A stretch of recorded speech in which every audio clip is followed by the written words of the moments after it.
로마서 말씀을 좀 나누려고 하는데요. 사실은 제가 지난주에 이렇게 설교를 준비를 하다가 설교 준비를 잘 못하겠더라고요. 준비를 원고를 쓰다가 계략적으로만 써놓고 못 쓰고 그냥 올라왔어요. 그래서 그냥 하나님이 이렇게 은혜 주시는 대로 여러분들하고 오늘 좀 말씀을 좀 나누려고 좀 하고 있습니다. 아멘. 아침에 그런 생각을 했어요. 여러분은 그 교회에 나올 때 어떤 생각, 어떤 마음으로 혹시 교회에 좀 나오십니까? 어떤 기대를 가지고 교회 이렇게 예배당에 이렇게 나오시죠? 한번 아침에 일어나서 교회 올 때까지 한번 지금 몇 시간 정도 됐는데 지난 시간들 한번 되돌아보면서 어떤 생각을 주로 하셨어요? 교회 오기 전에? 하나님을 만나는 것에 대한 어떤 설레임과 두근거림들이 좀 혹시 있으십니까? 있습니까? 아멘. 너무 감사합니다. 가끔 보면은 이제 사실 교회에 나오는 궁극적인 목적은 사실 뭐죠? 하나님을 만나려고 오는 거잖아요. 뭐 좋은 설교를 들으려고 하는 것도 아니고, 내가 누구를 만나려고 하는 것도 아니고, 뭐 교회 어떤 봉사를 하려고 나오는 것도 아니고, 궁극적으로는 사실은 교회를 통해서 사실은 뭐죠? 하나님의 임재를 경험하고 하나님을 만나는 그런 설렘의 시간이 저는 이 예배 시간이라고 생각이 좀 들었어요. 근데 돌아다 보니까 제가 한번 생각을 한번 해봤어요. 저는 어떤 두근거림으로 이제 교회를 나오는가 한번 돌아다 봤더니 보니까 제 마음속에 그런 생각이 좀 들더라고요. 항상 이제 교회 올 때 크게 두 가지 중요한 생각을 해요. 어떻게 설교를 잘할까? 두 번째, 어떻게 설교를 가능하면 짧게 할까? 이게 제 고민인데 맨날 생각을 하는데 잘 이루어지지는 않지만 제 마음속에 그런 생각이 있더라고요. 뭔가 하나님을 만나는 어떤 만남에 대한 설레임보다도 뭔가 내가 어떻게 설교를 좀 잘하고 성도들에게 좋은 어떤 설교를 얘기할까라는 어떤 생각들이 마음속에 좀 가득하게 좀 차 있더라고요. 보니까 그런 마음 때문에 물론 설교를 하고 난 다음에 성취감들이 있을지 모르겠지만 오히려 그런 마음들이 좀 하나님의 어떤 만남을 통해서 주어지는 설레임과 어떤 그 두근거림들을 갖지 못하게 했다라는 좀 생각이 좀 들었습니다. 그래서 오늘은 특별히 그런 쪽으로 아침에 나오면서 내가 예배 가는 것은 어떤 좋은 설교를 하려고 가는 것도 아니고 저도 우리 가운데 함께 하신 그 하나님의 그 위대함들을 좀 두근거림으로 설레임으로 좀 맞이할 수 있는 그런 시간으로 생각하고 나오려고 좀 묵상을 좀 하고 나왔어요. 그랬더니 성경을 읽는데 좀 다르게 성경이 제 마음 가운데 좀 읽혀지더라고요. 그래서 좀 항상 그런 마음으로 우리가 좀 항상 예배 가운데 임하면 좋을 것 같아요. 그래서 정말 다른 생각이 아니라 정말 이 시간은 내가 하나님을 만나는 시간이다. 뭐 사실은 뭐 좋은 설교를 들어봐야 무슨 의미가 있겠어요. 좋은 설교를 듣는 게 중요한 것이 아니라 말씀 가운데 역사하고 있는 그 위대한 하나님을 경험하는 것 자체가 가장 근본적으로 중요한 거니까 우리 모두가 정말 그 하나님의 어떤 그 임재하심에 대한 경험들, 만남에 대한 그 설렘들을 통해서 정말 이 예배 이 한 시간이 정말 축복된 예배로 좀 하나님 앞에 드려졌으면 좋겠습니다. 항상 이렇게 마음대로 오실 때 아침에 주일날 눈을 뜨시면 그래서 내가 하나님 만나러 가지. 그 하나님 만남에 대한 이 두근거림과 설레임 그런 마음들로 기대하면서 예배 가운데 동참하시면 좀 은혜의 충만함들이 우리 가운데 있지 않을까라는 좀 마음을 좀 갖게 됩니다. 사도 바울이 오늘 5장 1절부터 11절까지 저희가 본문을 좀 읽었잖아요. 여러분 읽으시면서 느꼈을지 모르겠지만 사도 바울이 반복해서 하는 단어가 이런 단어입니다. 2절에서도 보면 끝에 보니까 하나님의 영광을 즐거워한다라는 표현하고 있고요. 3절에서도 보니까 우리가 환난 중에도 즐거워한다라는 표현하고 있고 11절의 끝에도 보니까 예수 그리스도로 말미암아 하나님 안에서 또한 즐거워하느니라. 사실은 사도 바울은 본문 속에 하고 있는 이야기 속에 메시지 속에 사도 바울의 마음이 읽혀져요. 사도 마음에 어떤 마음이 있는지 아시겠죠? 지금 사도 바울은 하나님의 전에 들어가는데 그 전 속에서 지금 뭐를 경험하죠? 하나님 통해 생겨나는 즐거움들이 충만하게 사도 바울의 마음들을 사로잡고 있더라고요. 설교를 준비하면서 도대체 이 사도 바울의 마음속에 있었던 이 즐거움과 충만함이 도대체 뭘까라는 생각을 좀 많이 하게 됐어요. 물론 이야기는 할 수 있어요. 우리에 대한 죄사함의 문제, 모든 문제들을 이야기할 수 있지만 실제적으로 정말 2000년 전에 사도 바울의 마음속에 사도 바울을 지배하고 있었던 그 충만함과 도대체 이 즐거움의 신비가 뭔지에 대한 고민이 좀 들기 시작을 했어요. 정말 그 고민, 그 마음들을 좀 우리가 공유해야 되지 않을까라는 생각이 됩니다. 이게 단순하게 몇 가지 어떤 지식으로 알아가는 이 구원에 대한 알미 아니라 정말 사도 바울을 이끌어갔던 그 영적인 에너지 있잖아요. 하나님 때문에 생겨나는 이 즐거움과 이 두근거림과 설렘의 그 신비가 무엇인지를 우리가 좀 알았으면 좋겠다라는 좀 마음을 좀 갖게 됩니다. 사실 우리는 많이 사도 바울과 좀 차이가 있는 것 같아요. 왜 이런 차이가 생겨날까요? 사실은 사도 바울이 5장에 들어와서 내가 정말 하나님의 영광을 보면서 내가 즐거워한다라는 좀 얘기를 하고 있는데, 이야기는 갑작스럽게 만들어진 게 아니에요. 사도 바울의 이야기를 하기까지 1장부터 4장까지 끊임없는 많은 고민과 많은 생각이 이 1장과 4장 가운데 담겨져 있어요. 이런 4장 속에 있었던 끊임없는 고민과 생각의 결과 속에서 그러므로 우리 가운데 주어졌던 이 화평을 통해서 누려지는 이 즐거움에 대한 얘기를 좀 해나가고 있거든요. 우리 가운데 참 즐거움들이, 어떤 두근거림과 설렘들이 참 생겨나지 않는 만약에 이유가 있다고 한다면 그거 같아요. 1장부터 4장까지 있었던 사도 바울이 고민했던 이 이야기의 흔적들이 우리 가운데 깊이 있게 묵상이 되면 5장에 들어와서 사도 바울이 해나갔던 이 한 단어 한 단어 속에 숨겨져 있었던 사도의 마음이 읽혀질 텐데, 이 말씀들이 기억 속에서 사라져가면 생뚱맞게 다가오는 이 즐거움이라는 단어에 담겨졌던 사도 바울의 마음을 이해하기가 쉽지 않겠구나라는 생각이 좀 들었습니다. 그래서 여러분들에게 나누고 싶은 이야기는 뭐냐면, 사도 바울의 이 하나하나 이야기를 여러분 세심하게 들으시면 좋을 것 같아요. 그리고 그 이야기를 세심하게 듣기 위해서 중요한 것은 뭐냐면, 사도 바울이 그동안 어떤 이야기 속에서 이야기를 가고 왔는지를 진지하게 생각을 할 때 지금 던져졌던 이 단어 속에 담고 있는 의미를 무엇인지 알 수 있을 거라 생각이 좀 듭니다. 그래서 여러분들이 끊임없이 많이 말씀을 좀 묵상을 해야 돼요. 사도 바울이 로마서를 쓸 때 한 단어 한 단어 쓸 때 어떤 마음으로 이 단어를 썼을까요? 어떤 생각으로? 가끔 저도 이제 밴드에 글을 올리잖아요. 최근에 제가 글을 잘 만들지 못하고 이제 책에 있는 인용된 문들을 주부에 올리기는 하는데, 이제 저도 글을 쓸 때 여러분들은 이제 간단하게 읽지만 보통 제가 그 짧은 글을 쓸 때 한 3-4시간 걸려요. 이해가 안 되시죠? 아주 짧으면 1시간 걸리는데 보통 3-4시간, 어떨 땐 더 이상 시간들을 걸리는데, 왜냐하면 한 단어 한 단어 선택할 때마다 신중하게 단어를 선택을 해야 되기 때문에 되게 진지하게 단어를 써내려가는데, 아마 사도 바울은 더 했을 것 같아요. 사도 바울이 로마서 속에 담겨져 있던 믿음이라는 단어, 정말 믿음이라는 여러 가지 많은 단어를 써내려갈 때 이 단어를 하나를 쓰기 위해서 사도 바울이 가졌던 그 어떤 그 마음과 무게감들이 과연 어땠을까요? 저는 이 무게감들을 우리가 진작에 사도 바울과 공유를 해나갔을 때 5장에 들어와서 비로소 말하고 있는, 정말 내가 하나님의 영광을 보면서 즐거워한다는 사도 바울의 고백의 의미가 무엇인지 알 수 있을 거라 좀 생각이 좀 들었습니다. 그래서 이 사도 바울의 이 즐거움의 의미가 우리 가운데 정말 진지하게 같이 공유되고 나눠질 수 있는 그런 축복이 이 로마서 말씀을 통해서 좀 우리 가운데 함께 했으면 좋겠습니다.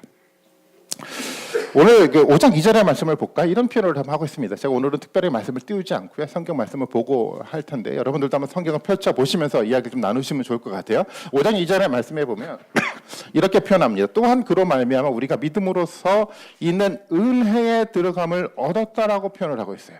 은혜에 들어감을 얻었다라는 이 표현을 하고 있는데, 이 표현법은요, 뭐에 대한 표현법이냐면 성전에 들어가는 상황 속에서 만들어진 표현법이에요. 이 사도 바울이 이런 이야기를 써내려가고 있을 때 사도 바울의 머릿속에 지금 어떤 그림이 그려져 가고 있냐면, 이스라엘 백성들이 대제사장이 1년에 한 번 지성소에 들어가는 그 상황들이 머릿속에 떠오르고 있는 겁니다. 1년에 한 번 지성소라는 완전히 거룩한 장소 가운데 들어감들을 사도 바울은 뭐라고 표현하고 있냐면 은혜에 들어감을 얻었다라는 단어로 표현을 하고 있어요.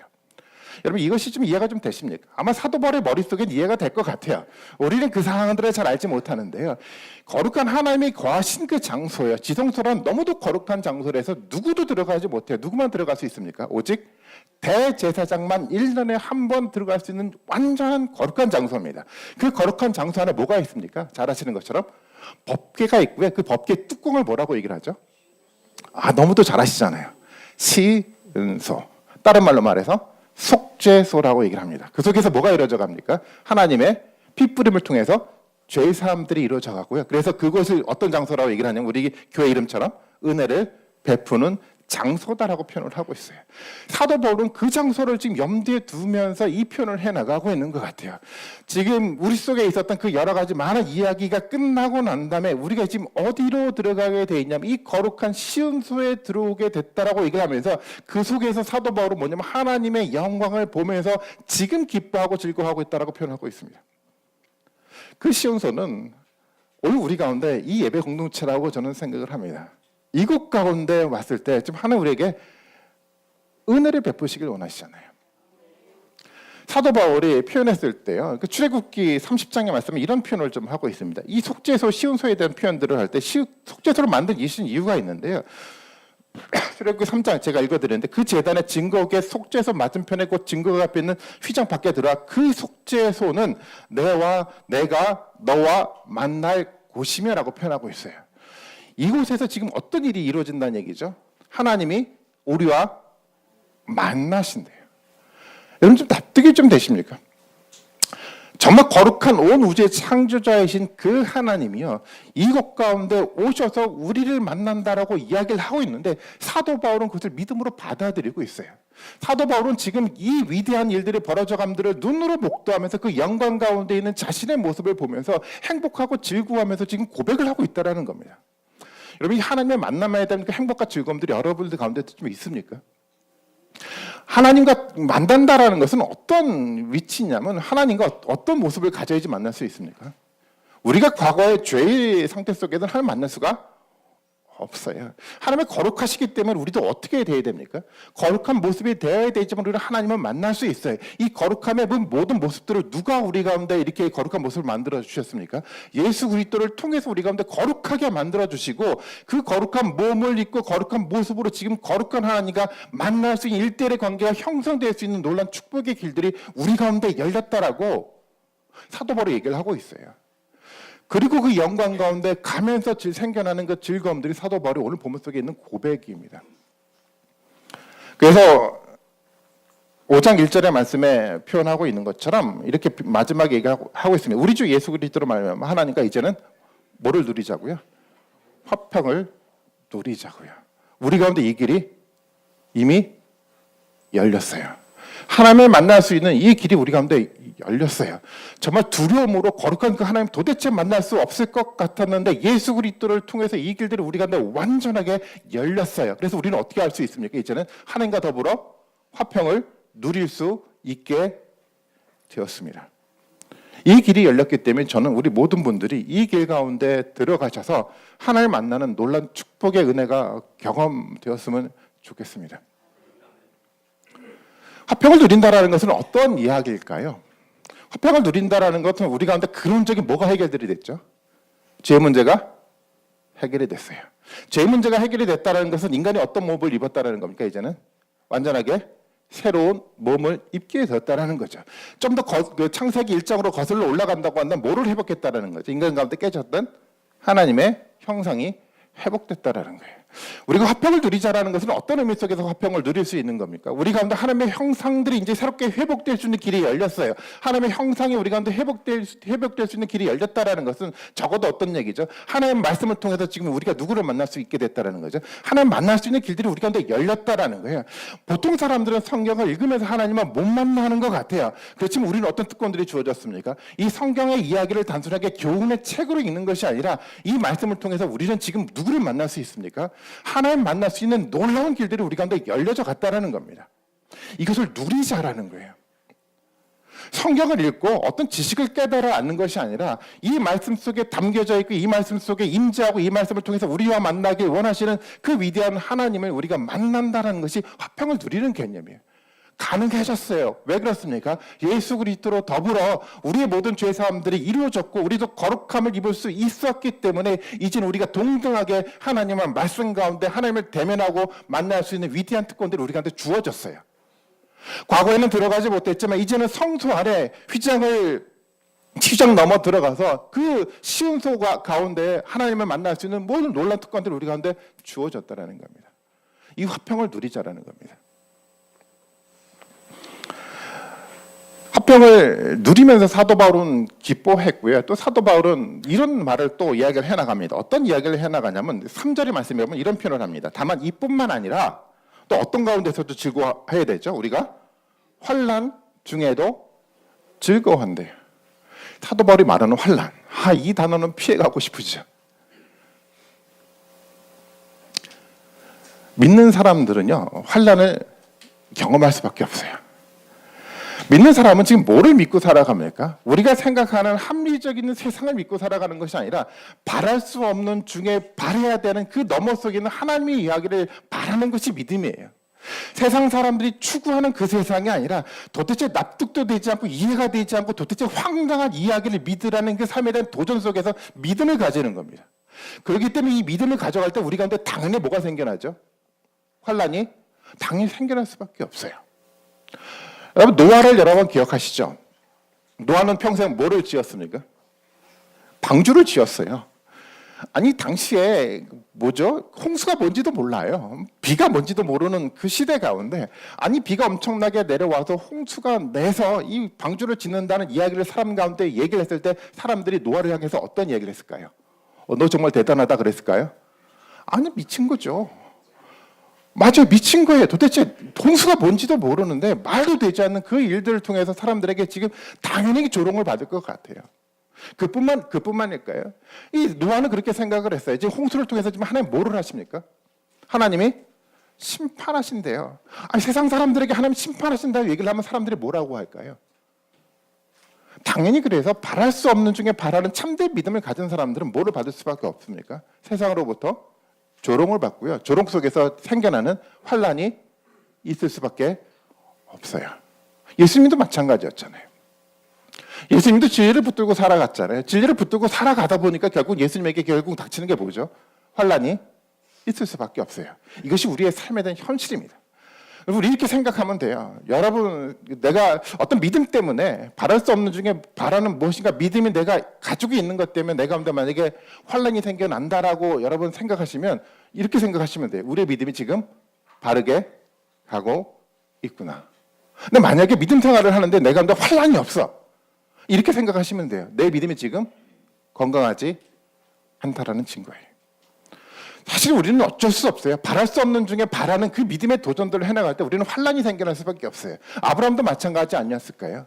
갈대 우르에서 아무것도 알지 못하는 그 땅 가운데 자신의 모든 것들을 포기하고 그 땅의 기나긴 여정들을 해나가는데 그 인생이 어땠을까요? 온갖 고난과 환란이 그 가운데 있지 않았을까요? 이것이 믿음의 길이에요. 우리 가운데는 환란이 있어요. 그래서 여러분, 환란이 있으면 즐기셔야 됩니다. 환란이 있다라는 건 믿음 가운데 우리가 환란이 있다라고 생각한다고 하면 우리 그렇게 생각하면 돼요. 하나님이 나를 지금 이끌어 가시는구나. 환란은 뭐를 낳는다고 합니까? 본문에 보니까 인내를 내요. 당연하죠. 왜 그렇습니까? 환란 가운데 있는데도 불구하고 믿는 사람들은요, 뭐를 포기하지 못합니까?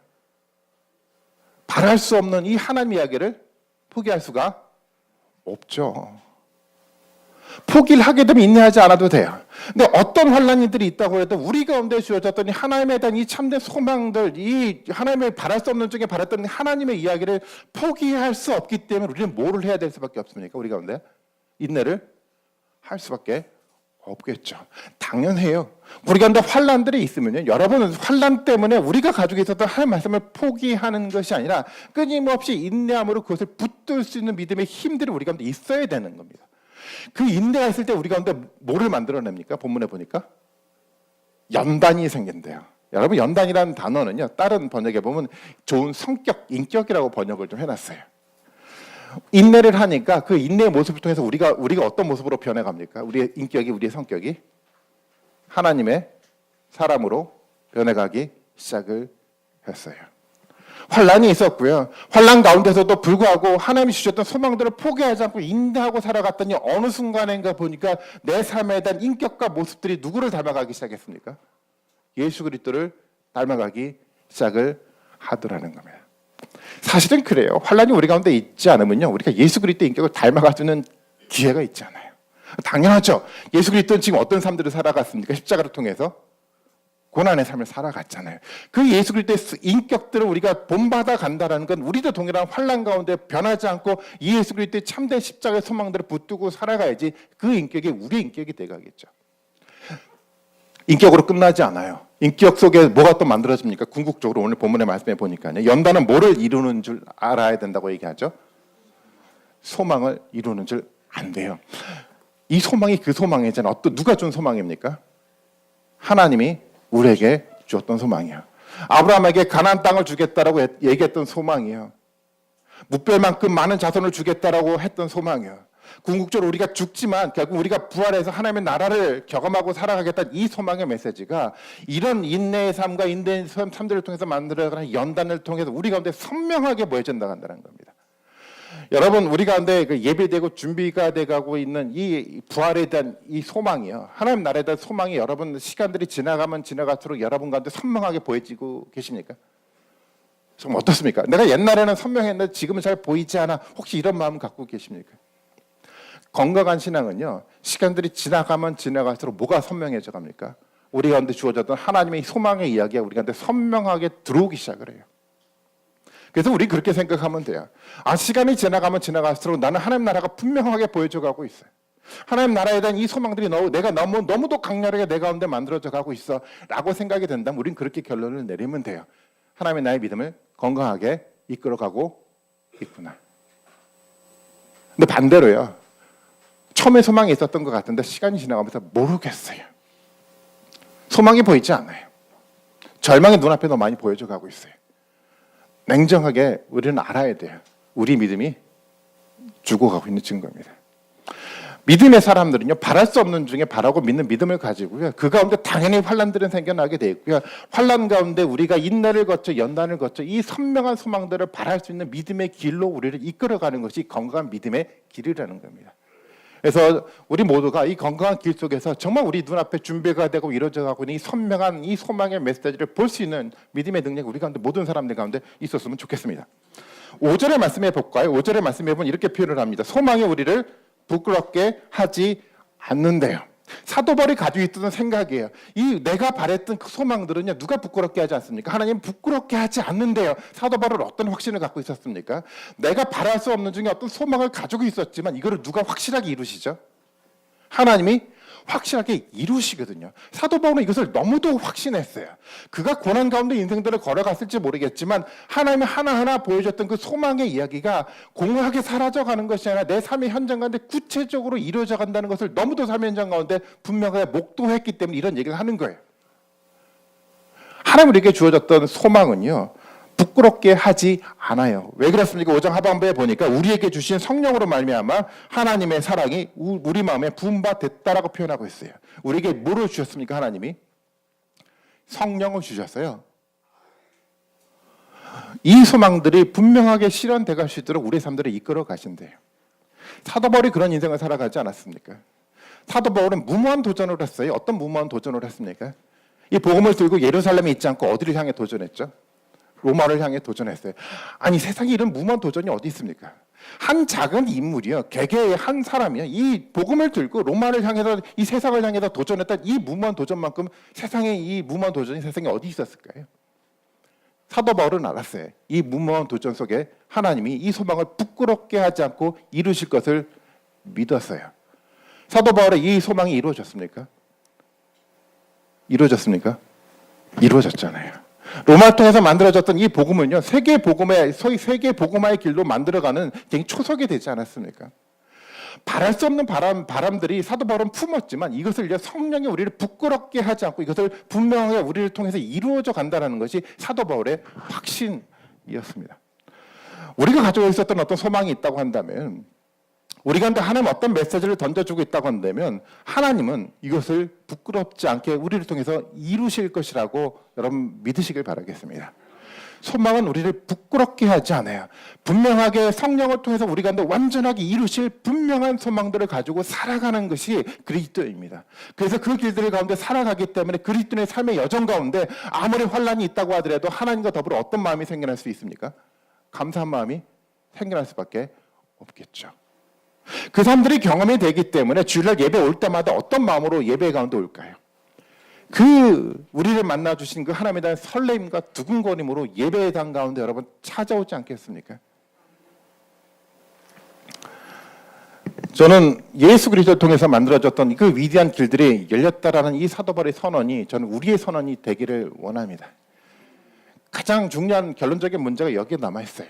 분명하게 예수 그리스도를 통해서 이 길은 활짝 열렸습니다. 가장 중요한 문제예요. 활짝 열렸는데 이제 우리가 어떻게 하면 됩니까? 그 길을 향해 한 걸음 내디뎌야 돼. 이건 우리의 믿음의 문제라는 겁니다. 아무리 길이 활짝 열렸다고 하더라도요, 내가 믿음의 길을 결단을 하면 한 걸음 내디디지 않으면 그 위대한 영광이 내 것이 아니에요. 그 위대한 소망이 우리 것이 되가기 위해서는요, 그냥 저절로 되는 것이 아니라 어떤 결단이 필요합니까? 믿음에 대한 결단이 우리 가운데 필요합니다.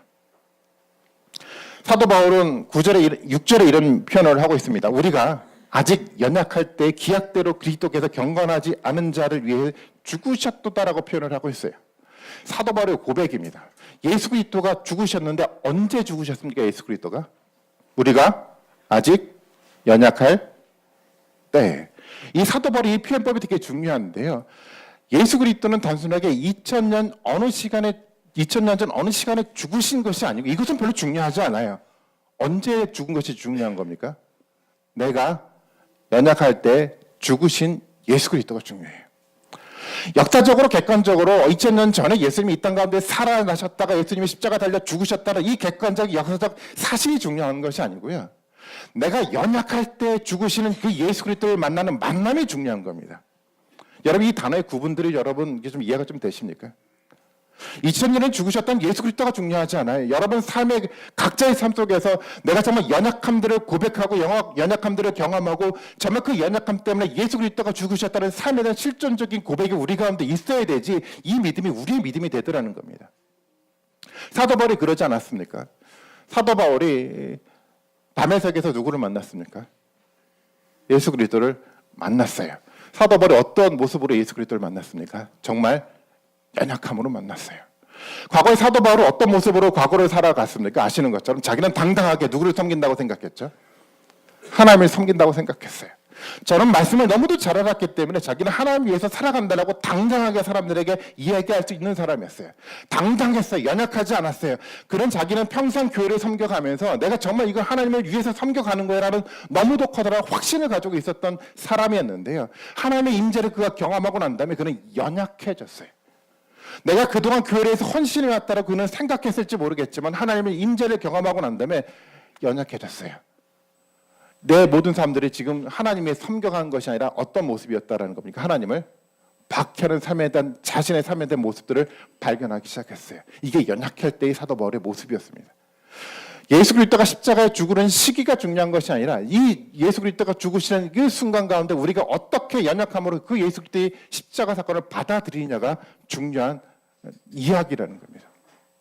연약할 때 예수 그리스도의 십자가를 만나셔야 돼요. 우리가 당당할 때는요, 예수 그리스도의 십자가가 우리 가운데 무의미해져요. 예수 그리스도 우리 가운데 다가오지 않아요. 하지만 우리가 철저하게 연약함으로 정말 하나님의 임재를 경험해 나갈 때 그 속에서 우리는 예수님을 경험할 수가 있습니다. 예수님을 경험하지 못하면요, 우리가 하는 모든 헌신은요, 하나님 앞에 드리는 헌신이 아니라 하나님 앞에 대한 박해가 될 수 있어요. 연약할 때 만났던 그 예수 그리스도가 우리 가운데 경험들이 되고 그 예수 그리스도를 통해서 만들어져가는 이 놀라운 하나님의 구원의 은혜를 경험해 나가야 되는 것이 우리가 가야 될 삶에 대한 길이라는 겁니다. 사도 바울은 그렇게 얘기를 하고 있습니다. 우리가 연약할 때, 우리가 죄인이었을 때 예수 그리스도가 십자가 달려 죽으셨다라고 고백을 하고 있어요. 우리가 연약하지만 우리 가운데 죄 가운데 살아갔지만 예수 그리스도의 십자가를 통해서 우리가 가지고 있던 모든 죄가 어떻게 됐다라는 얘기죠. 다 사함받았대요. 사함받았기 때문에 우리 가운데 이제 어떤 일들이 생겨납니까? 죄가 다 사해졌기 때문에 이제 우리를 거룩함으로 하나님이 선택을 하고 세워주셨기 때문에 이제는 우리는 거룩함으로 누구를 만날 수 있게 됐습니까?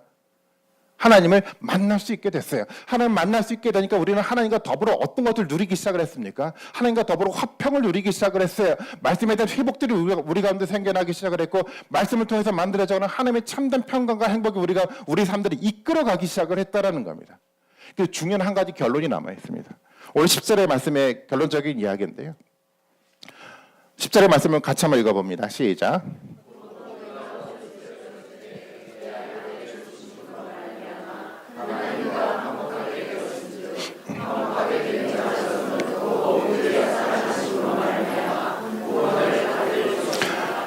이 이야기 속에 사도 바울의 생각이 담겨져 있는데요. 사도 바울은 예수 그리스도의 십자가의 죽으심을 통해서 내가 죄 사함들을 받았다는 확신을 가지고 있었고, 그 확신 속에서 지금 사도 바울은 뭐를 누리고 있냐면 하나님과의 만남을 통해서 화목을 누리고 있어요.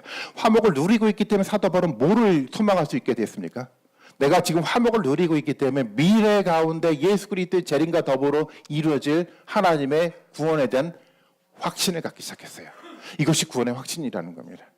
구원의 확신이라는 것은 단순하게 감정적으로 내가 하나님 고백합니다는 속에서 만들어져 가는 것이 아니라 예수 그리스도의 이 죄사함들에 대한 그 믿음에 대한 고백을 통해서 하나님과 구체적으로 내 삶에 현재적으로 하나님과 화목의 삶들을 누리는 그 삶들에 대한 경험들이 우리 가운데 있을 때 그 경험을 통해서 우리 미래 가운데 뭐를 소망하게 되는 거냐, 우리를 구원하실 그 예수 그리스도의 십자가의 은혜를 우리 믿음으로 받아들일 수 있는 힘이 우리 가운데 생겨나더라는 겁니다.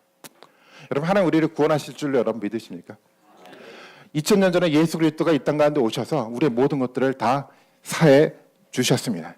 그리고 실제적으로 이제는 우리와 하나님과 거룩한 하나님과 만날 수 있는 만남의 길들이 우리 가운데 열려졌고요. 만남을 통해서 우리는 하나님과 화평을 누릴 수 있는 삶들이 이 교회 공동체, 예배의 공동체에서 부분적으로라도 우리 가운데 경험돼 가기 시작을 했어요. 만약에 그것이 우리 가운데 경험된다고 한다면 우리는 하나를 확증할 수 있어요. 이 화평을 만들어준 그 하나님이 미래 가운데 나를 구원하실 줄로 믿을 수 있는 믿음이 우리 가운데 생겨나더라는 겁니다. 그분의 확신들이 여러분들 가운데 있기를 원합니다. 그래서 우리의 믿음들이 흔들리지 않았으면 좋겠어요. 하나님 우리에게 주셨던 이 구원의 길 속에서 조금도 흔들림 없이 살아가는 것이 아니라 변하지 않고 인내함으로 그 소망들을 바라보면서 살아가는 가운데 우리가 가졌던 그 구원의 확신들이 시간들이 지나가면 지나갈수록 더욱더 선명하게 우리 앞에 나타나고 들여다볼 수 있는 놀라운 영적인 체험과 은혜를 경험할 수 있는 우리 모든 사람들이 되었으면 좋겠습니다. 이 나라가 우리 가운데 분명하게 보여지기만 한다고 한다면 우리는 능력 있는 삶을 살 수가 있어요. 세속에 물들지 않고 오직 예수 그리스도의 복음의 진리 앞에 거룩하게 서면서 살아갈 수 있는 놀라운 축복의 은혜가 우리 인생들을 이끌어갈 수 있는 영적인 은혜가 저는 우리 가운데 분명히 생겨날 수 있다고 생각이 됩니다. 그런 소망들을 우리가 붙들고 살아간다고 한다면 주일 예배가 하나님 앞에 기쁨으로 드려질 것 같아요. 그런 설렘과 그 두근거림의 그 마음이에요. 그 마음들을 기뻐 받아주시는 하나님과 함께 만나져가는 이 예배가 축복된 전 하나님의 시간이 된다라고 생각을 됩니다. 우리에게는 은혜고요. 하나님께는 영광이 될 수 있는 참된 축복의 예배가 정말 우리의 믿음의 고백을 통해서 좀 하나님 앞에 아름답게 드려진 놀라운 축복의 은혜가 우리 가운데 함께하기를 주님의 이름으로 축원드리겠습니다.